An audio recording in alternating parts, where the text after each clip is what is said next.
ఇస్తా ఉన్నాం. ఓటమి తప్పదు అని అర్థమైన తర్వాత ఏ నాయకుడికైనా ఏ పార్టీకైనా ఆ భయంలోంచి, ఆ నిరాశలోంచి, ఆ నిస్పృహలోంచి వచ్చిన మాటలుగా వాటిని మేము భావిస్తా ఉన్నాం. ఆయన కంటే గట్టిగా, ఆయన కంటే ఇంకా ఆయన భాషలోనే సమాధానం చెప్పే సత్తా మాకుంది. కానీ మా పెద్దలు కేసీఆర్ గారు చేసిన ఒక సూచన, వారు చెప్పిన మాట ఏమంటే, పొరపాటును కూడా అట్లాంటి భాష మనం మాట్లాడాల్సిన అవసరం లేదు, అట్లాంటి వ్యక్తుల గురించి మనం ప్రస్తావన చేయాల్సిన అవసరం లేదు, మనం చేసింది చెప్తే చాలు అనే మాట వారు మాకు దిశానిర్దేశం చేస్తూ ఉంటారు ఎప్పుడు.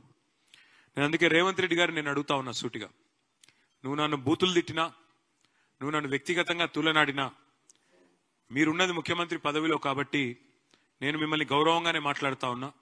రేవంత్ రెడ్డి గారిని నేను సూటిగా అడుగుతా ఉన్నా, హైదరాబాద్ అభివృద్ధికి గత 10 ఏళ్లలో బీఆర్ఎస్ ఏం చేసిందో, గత 2 ఏళ్లలో నీ ప్రభుత్వం ఏం చేసిందో చర్చకు మీరు సిద్ధమా అని నేను అడుగుతా ఉన్నా.